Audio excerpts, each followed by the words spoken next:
Live from London, this is BBC News.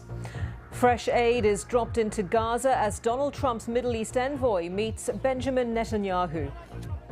At least 11 people, including a 6-year-old boy, are killed in a wave of Russian attacks targeting Ukraine's capital, Kyiv.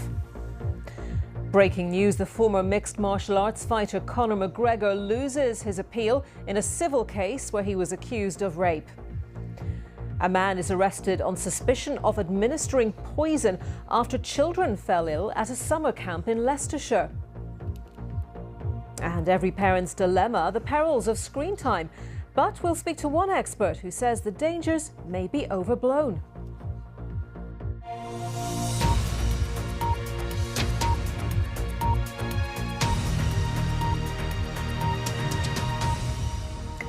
Hello, I'm Anita McVeigh and welcome to Verified Live. President Trump's special envoy, Steve Witkoff, is in Israel for talks about the humanitarian crisis in Gaza and to try to revive stalled peace talks. He's been meeting Israeli Prime Minister Benjamin Netanyahu days after President Trump spoke about images of starvation inside Gaza. It's thought Mr. Witkoff may visit controversial aid distribution sites run by the US Israel-backed Gaza Humanitarian Foundation. The visit began as international pressure on Israel grows, with another country announcing it's considering recognizing a Palestinian state in September. The Portuguese government said it would consult the country's president and parliament on the question. And the German foreign minister has also called for negotiations on a two-state solution to begin immediately. In the last 24 hours, Canada has also announced plans to recognise a state of Palestine, following on from France and the UK. Well, President Trump has been reacting to Canada's announcement. In a post on his social network, Truth Social, he wrote, "Wow, Canada has just announced that it is backing statehood for Palestine. That will make it very hard for us to make a trade deal with them. Oh, Canada," he said, echoing the name of the country's national anthem. Well, let's speak now to our correspondent, John Donnison, who's in Jerusalem, and get right up to date on developments there. John, hello to you. Any more detail emerging about that conversation, that meeting between Steve Witkoff and the Israeli Prime Minister? Not much, no. All we've had is a couple of still photographs of the two men shaking hands, and then they've been in talks now for several hours, but no further details. Now, in terms of those negotiations between Hamas and Israel that you mentioned, it's quite difficult to know what Mr. Witkoff will say to Mr. Netanyahu, because when those negotiations broke down again last week, the White House said the blame was squarely on Hamas. So unless Mr. Witkoff is going to say something different to Mr. Netanyahu, we can only assume that he's going to say, well, look, America's got your back. So I think the focus of these talks today is much more likely going to be on the desperate aid situation in Gaza. You mentioned Mr. Trump talking of real starvation in Gaza for the first time. And just in the last 24 hours, according to the health ministry in Gaza, more than 100 people killed, 90 of them trying to get access to aid. And it's thought, John, isn't it, that Steve Witkoff will visit a number of sites of that controversial Gaza Humanitarian Foundation. We're now hearing also that a US doctor has invited Mr. Witkoff to come to the Nasser Hospital in southern Gaza to see for himself conditions there. Yeah, this is Dr. Thomas Adamkiewicz, and he spoke to my colleague Yolan Nell.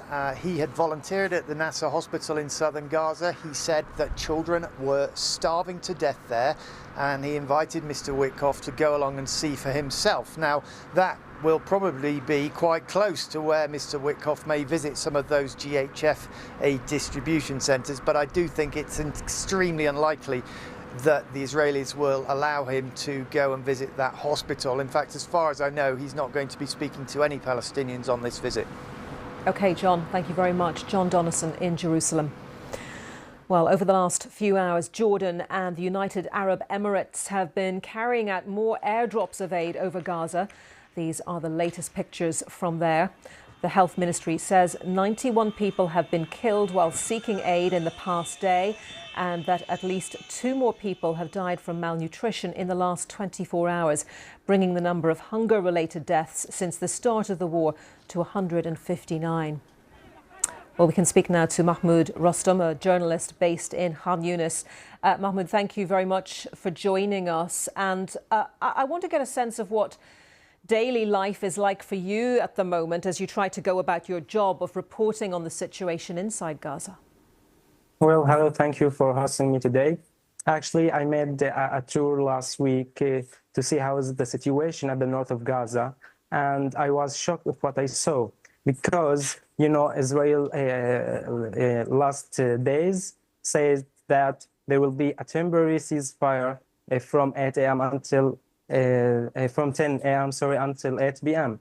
And what I see is in this meantime, in this from 8 a.m. until from 10 a.m. until 8 p.m., we keep losing victims. The civilians are going to get humanitarian aids from Zekim, from Nabulsi, and they are being killed there.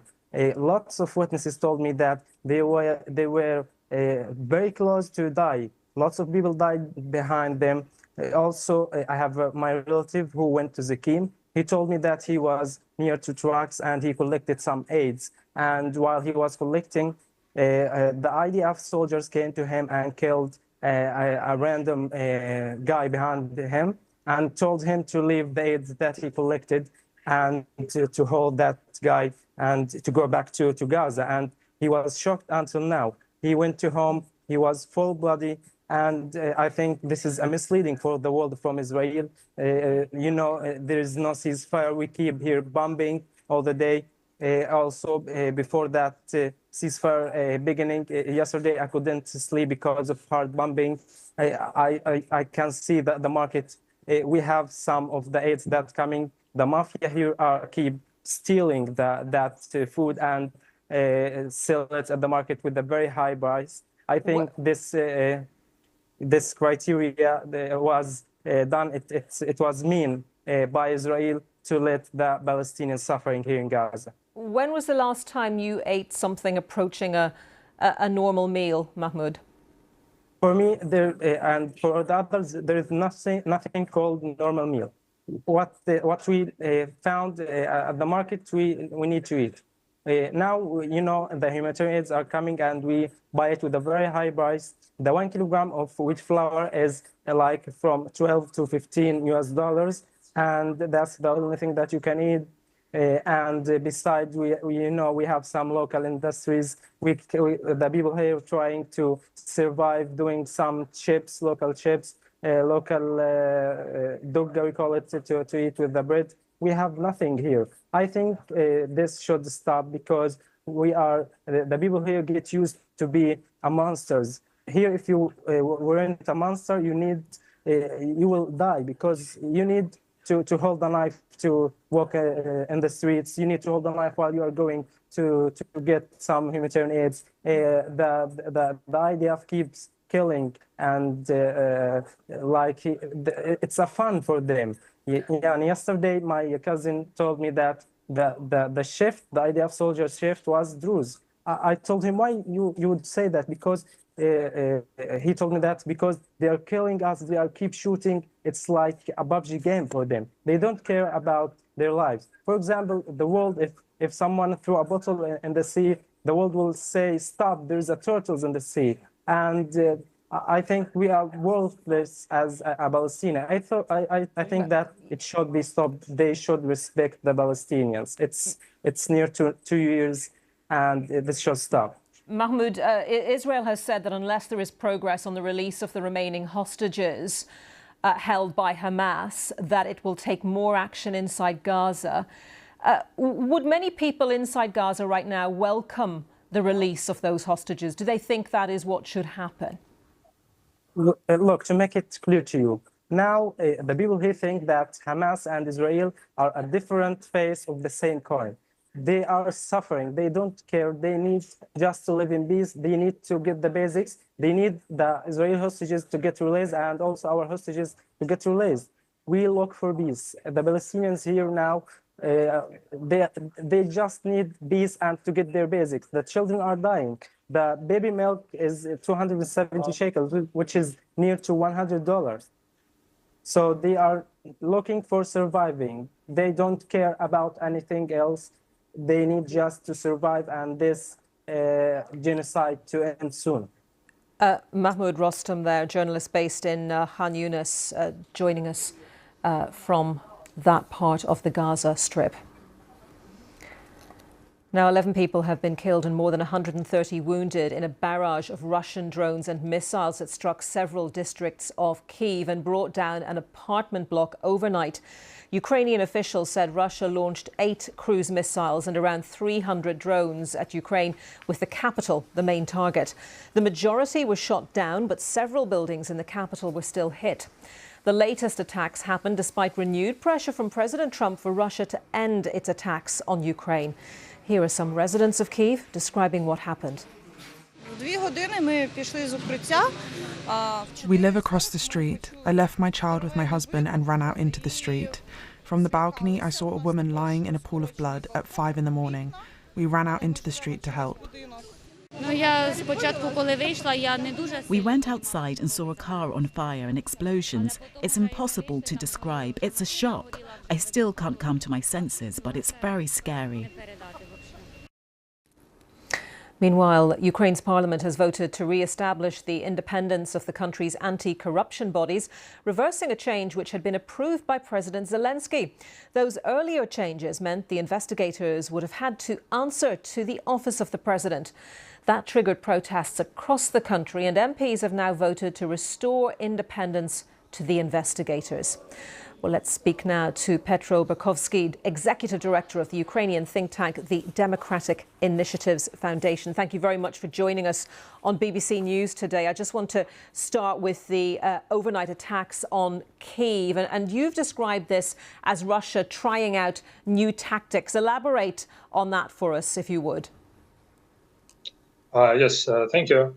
The new tactics means that these are combined attacks. When Russia uses the jet propulsion drones, Shaheeds, they upgraded them with jet propulsion, and they used hundreds of them, together with so-called fake drones, which just distract radar system, and also they are using more and more the low-flying cruise missiles, which are also enhanced with the use, by the way, of the microchips coming from China or from other countries.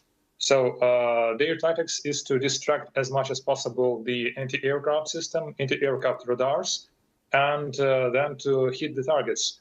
And another tactics is that they mix civilian targets and military targets, and they intentionally hit civilian targets because so these are kind of hybrid attacks. They want to undermine the will of the people to fight, and also they want to hit the military targets as well. So if this is Russia showing defiance to President Trump and his deadline of stopping the assault on Ukraine, as a lot of analysts believe is the case, do you expect to see more of this from Russia as that deadline counts down towards the end of the 10 days that President Trump gave President Putin? I truly think that this is the case. But also we should keep in mind that by increasing the number and the intensity of these attacks using drones and cruise missiles and ballistic missiles, all of these missiles and even drones, they have inside the microchips and some spare parts that can be found and can be bought only in the Western countries. So by using this intensity of attacks, Russia also showed defiance towards existing and maybe future sanctions. So it wants to show that in any way they want to continue the war, they want to continue destruction, and they will find the ways to avoid and to obstruct new sanctions. This is also a very powerful message, which I think the United States and European Union and other countries of the civilized world should address. And I want to get your reaction on this U-turn from President Zelensky regarding the anti-corruption bodies in Ukraine, and that U-turn following on from big protests, often involving very young people, young members of Ukrainian society, because a lot of the slightly older members of Ukrainian society are, of course, involved in fighting or in other tasks related to the war. So why do you think he's done this? Has he been pressured essentially into doing it? Because it's quite a different image, isn't it, of what we normally see of President Zelensky. A miscalculation from him? I think that was miscalculation, but not about his intentions. His intentions were very clear. He wanted to protect himself and his closest people from the investigations from the corruption investigations. People have been involved in the corruption, especially in the defense sector. So he wanted to protect them. Right now, he understood that the people are against, and he was forced by the people. And for us, it's a very good sign, because these protests, as you mentioned, these were young people. They are not afraid. They did not leave the country. They stay in the country. And they also fight for their parents, for people like me, who are right now on the front line and who cannot rebel and cannot revolt, of course. But for us, it's a very huge encouragement to continue fighting and to protect our country, because we see that we have future. And this future already has started to protect us from corruption and from the bad governance. Okay, Petro Verkhovsky, Executive Director of the Democratic Initiatives Foundation think tank, thank you very much. And of course, we know that President Zelensky denies that there's any suggestion that he is trying to protect close colleagues from any investigations. Well, we will keep you right up to date on all the latest developments coming into us throughout this hour and throughout the programme. Right now, a short break around the world and across the UK. This is BBC News.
Breaking news from the last 20 minutes or so that Conor McGregor has lost his appeal against the finding of a civil court jury that he sexually assaulted a woman.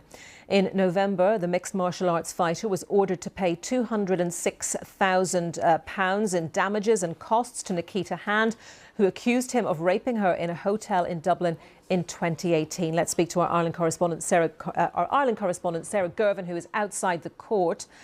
Sarah, just give us a bit more detail on what happened inside the court then. Yeah, well, Conor McGregor, as you say, had been appealing that decision by a civil court here in Dublin, the High Court, and a jury there who found that he did assault Nikita Hand. Now, she had accused the former MMA fighter of raping her in a hotel room here in Dublin back in 2018. And as you said, that jury also awarded her more than £200,000 in damages plus legal costs. Now, Conor McGregor had denied raping Nikita Hand, had denied assaulting her, and said that the sex between them had been consensual. And it is really important to reiterate, Anita, as you said, this was a civil case and not a criminal one. But let me just take you through some of the legal arguments that were heard today here at the Court of Appeal. Now, as his appeal began, Mr McGregor's legal team had said that they intended to introduce new evidence to give what they said was an alternative explanation about bruises Miss Hand had suffered on the night of her assault. But as the appeal got underway, that application was withdrawn, and there were two main grounds of appeal in Conor McGregor's case. The first was his lawyers had argued that his police interview with the jury in that civil case were told that he'd said no comment during police interview around 100 times. Well, his legal team said that that was prejudicial and it should never have been put in front of a jury, but judges found today that that was not the case. The second ground of appeal, the main ground of appeal, was that an issue paper given to the jury said that the jury should find if he had assaulted her. Lawyers argued that should have read sexual assault, but a judge said today it would have been very clear to the jury what exactly was meant there. Now, Mr McGregor was not at court today. Nikita Hand was, as she has been throughout the proceedings last year, throughout the appeal proceedings this month, and we do expect to hear maybe from her, perhaps from her legal team in the next few moments. And as we know, Conor McGregor's preferred means of communicating to the public is often to post on social media, on his X account, but as we speak now, there has been no reaction there so far. And just to recap what has happened here today, a 3-judge panel here at the Court of Appeal in Dublin has dismissed his appeal, in their words, in its entirety. And we do think that we're going to hear from Nikita Hand in just a few minutes, Anita. OK, for the moment, Sarah, thank you very much. As Sarah was just mentioning there, Nikita Hand expected to address the media, and we will bring that to you live as soon as she appears in front of those microphones. Now, it's a familiar battle for many parents, especially during the summer holidays. How much screen time should children have? One of the great fears for parents is that their children's brains are being effectively rewired by an excessive use of screens. Now, a group of UK scientists claims that concrete scientific evidence on the downsides of screens is lacking. So have we got it wrong when it comes to worrying about our children and curbing their access to tablets and smartphones?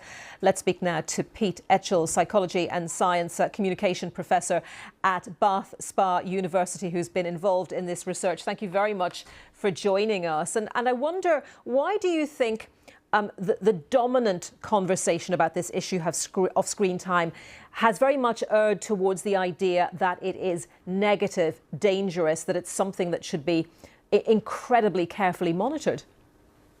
I think it's understandable in many ways. I think as parents, we naturally take a precautionary approach to anything to do with our children and their safety. And I think screen time is no different in that sense. What we have seen over the past 10 years or so and more is really a predominantly negative narrative about screens take hold that just isn't necessarily reflective of what we actually know from the scientific literature.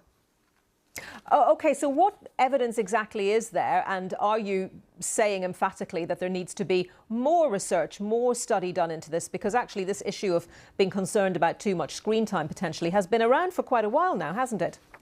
And I think that's actually one of the major problems, is that screen time's a very easily understandable concept. We all understand it, and it's very enticing from a scientific point of view.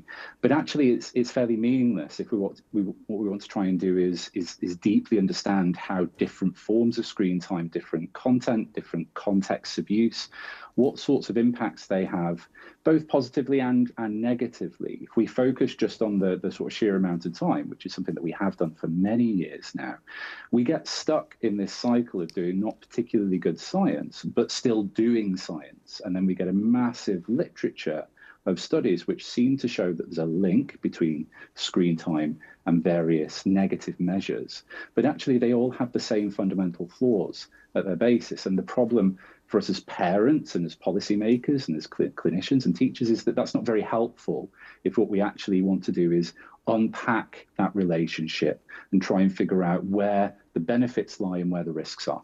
And you use an analogy of ice cream sales and skin cancer, don't you, to try to explain this further? Just to outline what you mean by that. So this is what we commonly teach as what's known as the third variable problem, that if you trace ice cream sales over the course of a year, they will peak in the summer. And if you look at levels of skin cancer over the same time, you will see increases in skin cancer rates over the same time period. They seem to correlate with each other.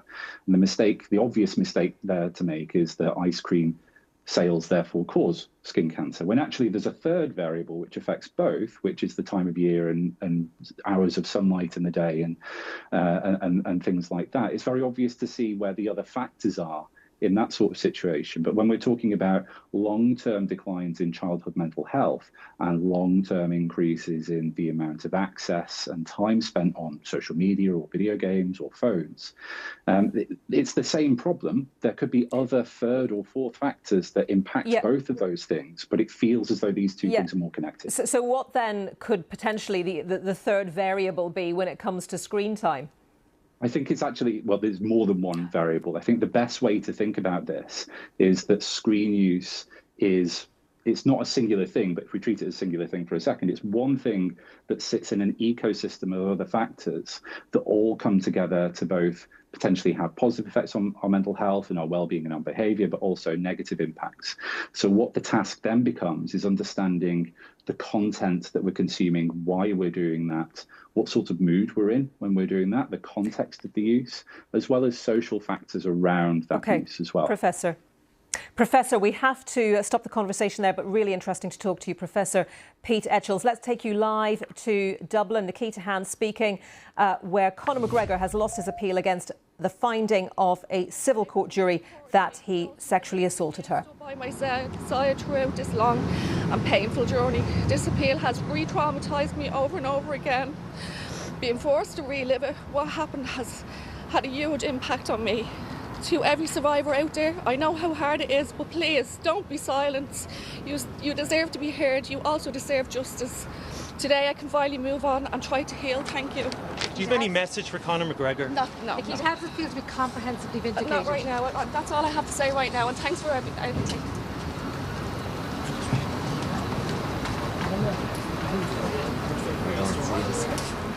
So a brief statement there from Nikita Hand. Just to recap, if you're joining us here in BBC News, this relates to Conor McGregor losing his appeal against the finding of a civil court jury that he sexually assaulted a woman. Nikita Hand, you've just heard from there. This relates to an incident in a hotel in Dublin in 2018. The mixed martial arts fighter was ordered to pay £206,000 in damages. You heard Nikita Hand say that having to return to court has re-traumatised her.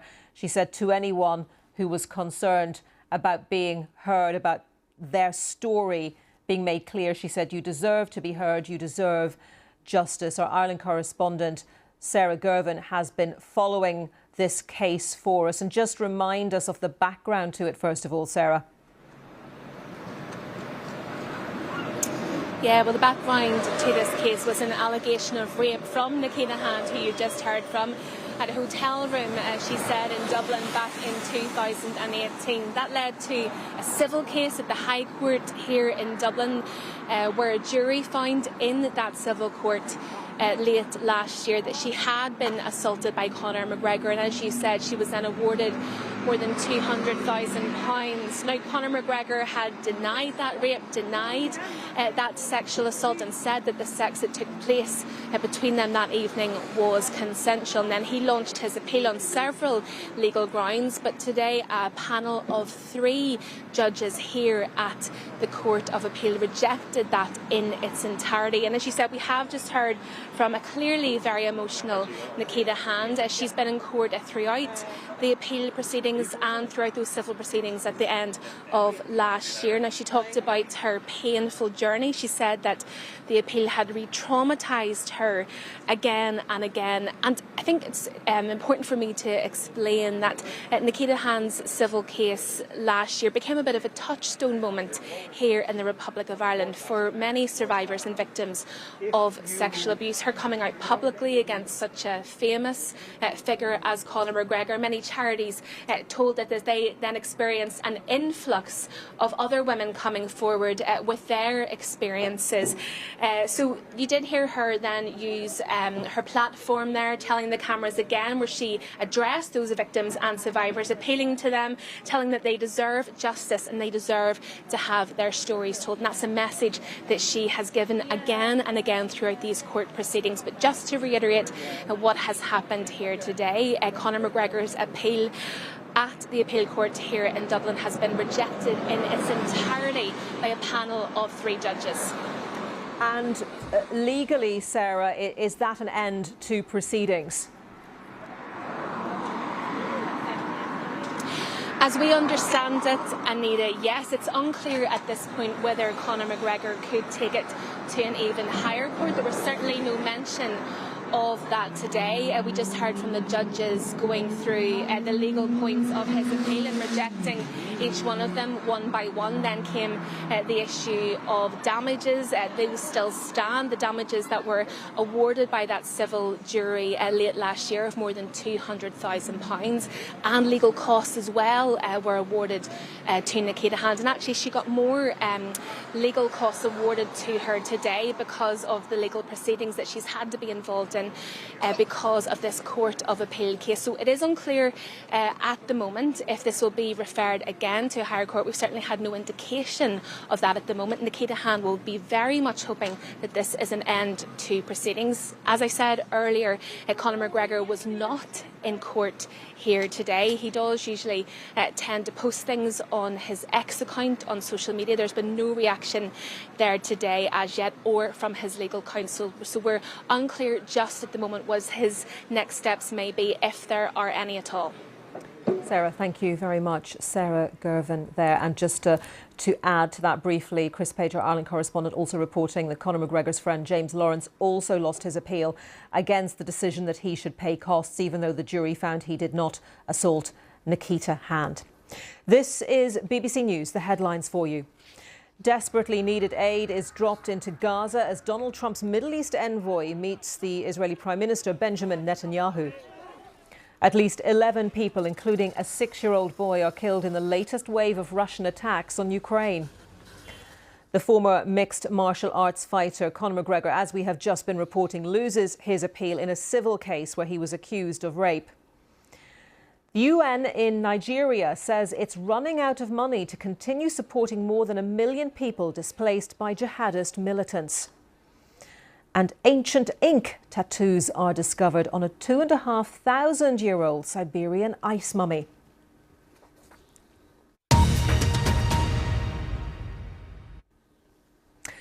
OK, now it is time to catch up with all the latest sports news. Here's Molly with the latest.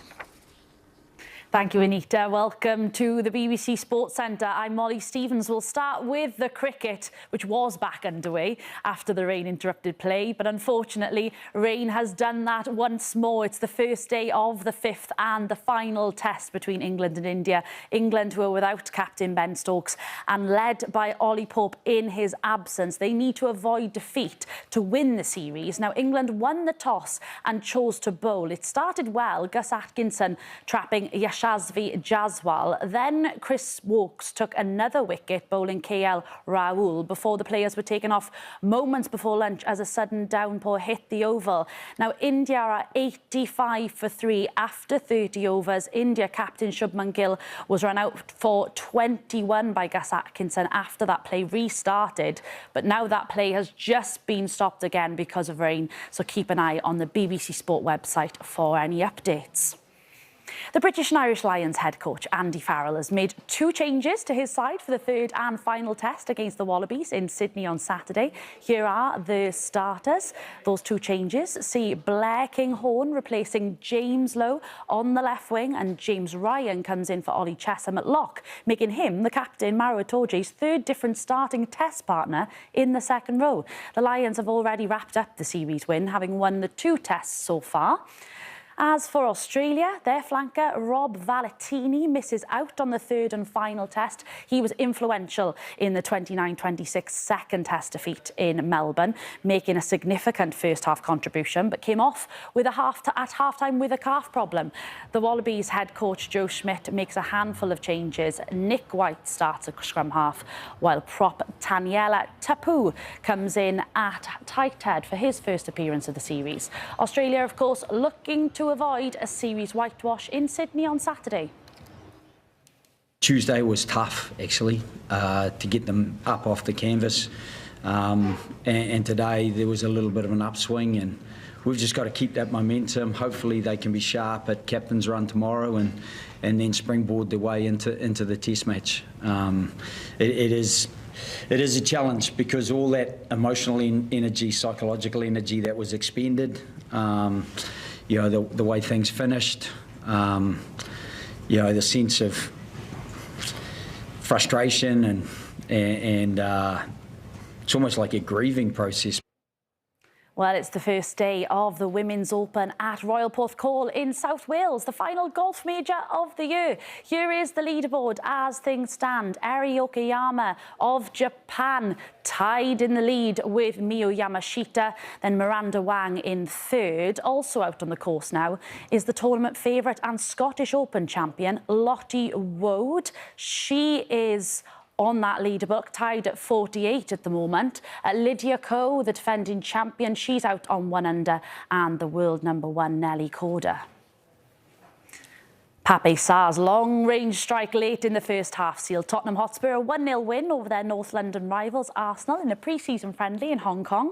Manchester United beat Bournemouth 4-1 in Chicago as part of the Premier League Summer Series in the United States. Rasmus Højlund scored twice. Amidst rumours he could depart Old Trafford this summer, United boss Ruben Amorim said he was really happy with the forward, but did not guarantee he would remain at the club after the transfer window closes. More than the results, it's the way they are playing. Then I think is really important. People cannot see that, but I think they are playing better also because they are connecting better with each other, not just on the pitch, but off the pitch. I think they are stronger, they are faster in this moment. Of course, it's a pre-season, but you can see the intensity is completely different.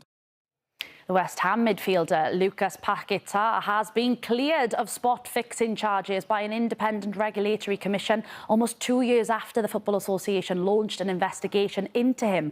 The FA started their investigation in August 2023, and the Brazil international was charged in May last year for allegedly getting booked deliberately for the improper purpose of affecting the betting market. The 27-year-old was facing the prospect of a lifetime ban if found guilty, but the Regulatory Commission found the 4 charges to be not proven following the hearing.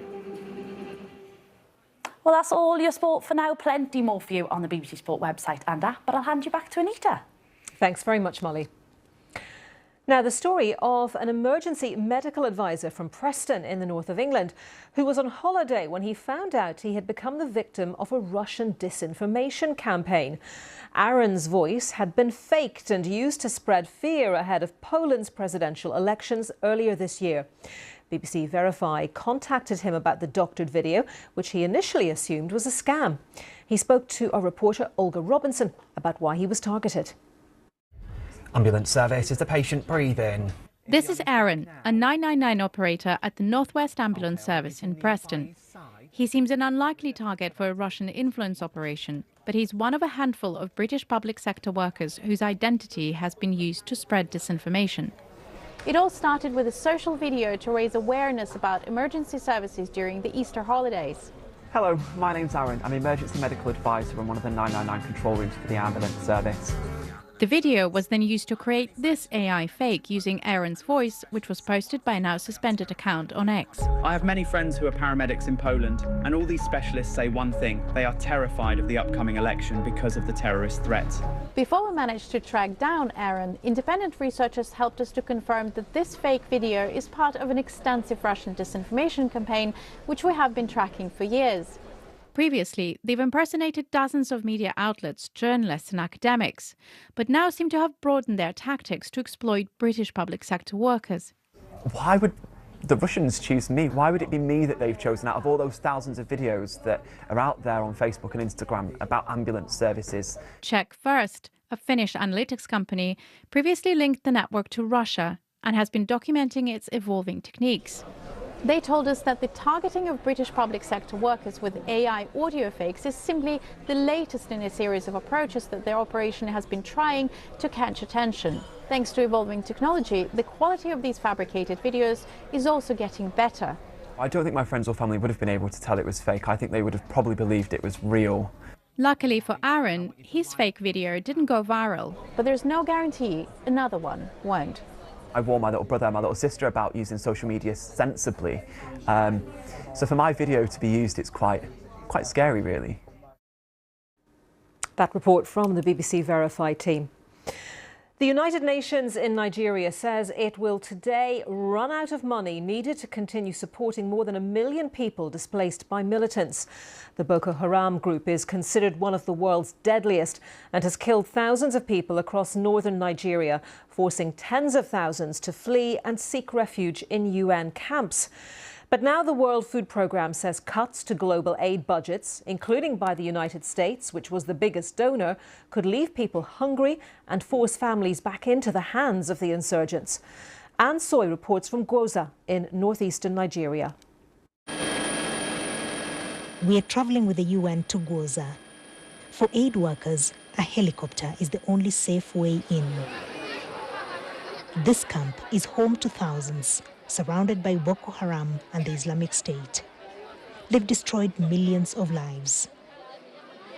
Aisha Abubakar lost her first husband and 6 children in the insurgency, forcing her to flee. She's now remarried and feels safer here. I could not go back to the bush. My parents and my husband are here. Honestly, I cannot go back to the bush. Life in the bush is unbearable. We are always on the run. Like all families here, Aisha's relies on humanitarian aid loaded to these debit cards, $20 for the family per month. But this is the last cash for food they'll receive. Funds have run out, and the UN fears that could force people into the arms of the militants. It will be much easier for the militants to lure other youths to join them and spiral the insecurity across the whole region. And it might go trans-border because this is really a do-or-die situation. The town is guarded by the Nigerian military. Insurgents could strike anytime. Millions of people across the northeast of Nigeria have fled to camps like this one, seeking safety, fleeing from militants. I'm told that here in Gwoza, the militants are located just beyond these hills. So the people around have fled here. They have found safety and support. And if that support is cut off, there are fears that it will leave them at the mercy of those militants. At health facilities, cuts are already real. The result? Spiking malnutrition rates. Almost half the camp's children are malnourished, including Hawa Badamasi's daughter, 3-year-old Amina. Clinics provide supplements, but could soon close. We will be in a dire situation with no food and no medicine. Our survival depends on these essentials. And women often suffer the most in such circumstances, especially because they are responsible for nurturing children. And there's no respite in sight. The US, by far the biggest donor, urges other nations to step up. For years, Nigeria has failed to tackle the insurgency. It has launched new efforts to fight malnutrition, but it's unclear if it can fill the gap. Aid has been a lifeline here. Officials fear its removal is a gift to the militants. Displaced families across northern Nigeria face an uncertain future. Anne Soy, BBC News, Gwoza. And Anne Soy, our Deputy Africa Editor, joins us live now from Nairobi. Anne, what do you think the most immediate impact of this shortfall in aid is going to be?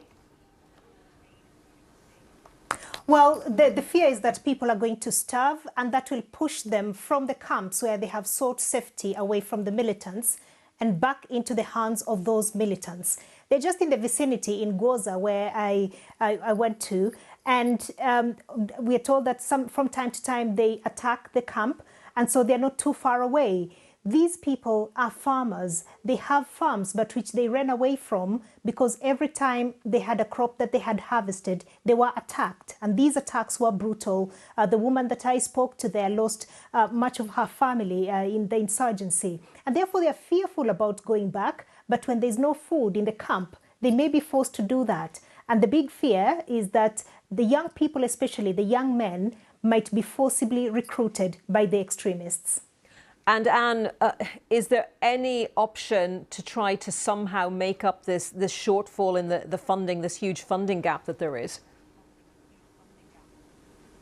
We asked the State Department for a response because by far the US is the biggest funder. And they said that they did not have a specific statement about the Nigeria situation as of now. However, they also urged other nations to step up. But when you look at the traditional donors, many of them, especially the Western countries, they've been cutting their foreign aid budgets. And therefore, the future looks bleak. We've also reached out to the Nigerian government to ask whether what they could do about this situation. Last month, they set up a nutrition board to try and tackle the malnutrition crisis. More than 600 children, we've heard from the medical charity MSF, have died this year because of malnutrition. But it doesn't look like it could step in the big way that the US and other donors have been supporting the more than 1 million people who are displaced in the country. Okay, Anne, thank you very much for that. Anne Soy, our Deputy Africa Editor. Around the world and across the UK, this is BBC News.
Now, what you are about to see are probably some of the oldest tattoos in the world. High-resolution imaging has found them on a 2,500-year-old Siberian ice mummy. This image shows a rooster, which was discovered on the body of the woman, who was aged about 50. She's said to have come from a nomadic horse-riding people who lived in the Altai Mountains between China and Europe. Archaeologists say the discovery helps to shed light on ancient warrior culture. And take a look at this picture of a lion and its prey. While this is an intricate griffin, a mythical half-lion, half-eagle creature. OK, well, let's speak now to traditional tattoo artist Daniel Ridet. He worked with the archaeologists to try to figure out how the tattoos on the ice mummy were made. Daniel, really good to have you with us. And just tell us the story briefly first of how you became involved with this project and this research. Hi there. It's good to be on the show. I've been doing traditional non-machine, we would call pre-electric tattoos for many years now. And the more I created markings in this way, the more questions I had about how markings may have been made in the ancient past.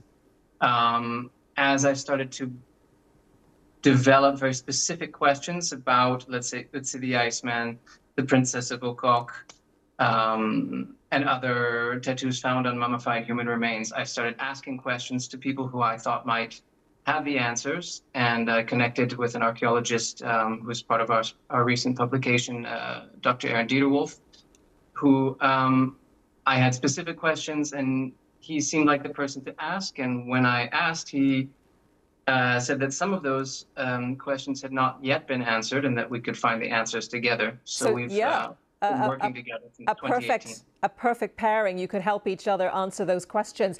What do these tattoos that we've just been showing to our viewers, what do they tell you about the people who created them?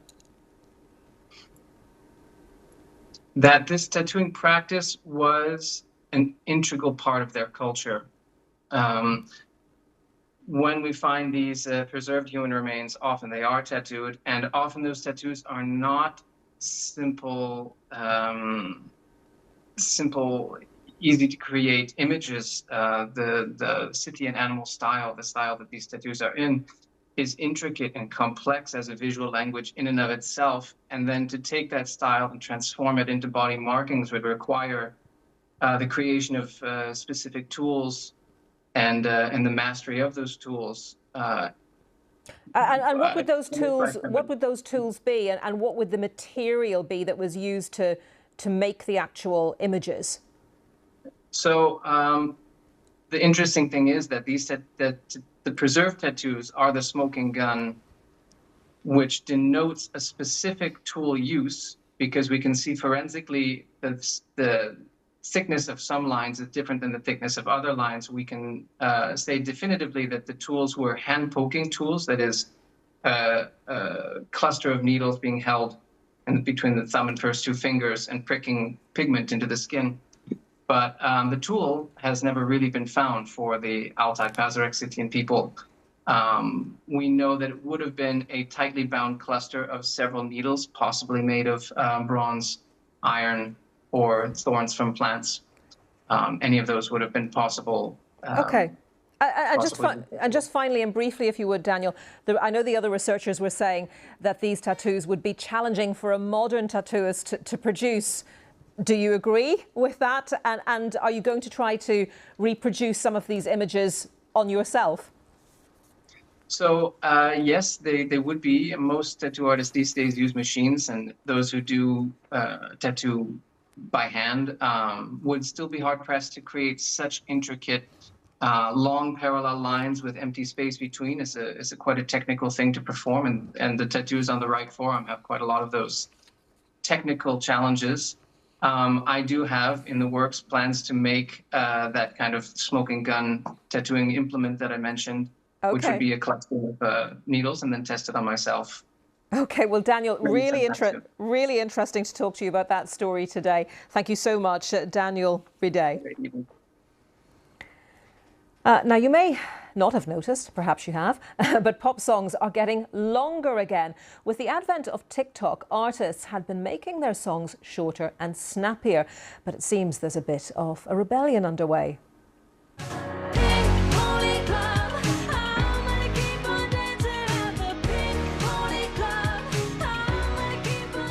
BBC analysis shows that in 2020, the average duration of a top 40 hit dropped to a record low of 3 minutes and 12 seconds.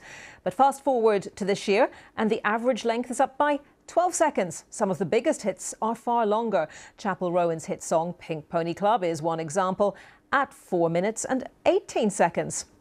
So why the change? Our music correspondent Mark Savage is here to explain more. Mark, lovely to have you with us in the studio. So basically, it's streaming, isn't it, that drove this push towards much shorter songs? Yes, so there's a real impetus on artists to get songs really compact so that they would make an impact as soon as possible. If you're on TikTok and you're scrolling, you've got to catch someone's attention in literally 2 to 3 seconds. So people ditched the intros that they would have at the start of the song. They'd often move the chorus right to the beginning. That hook right at the start. Exactly, yeah. And the other thing that's important is that on a streaming service like Spotify, you get paid if a song is played for 30 seconds.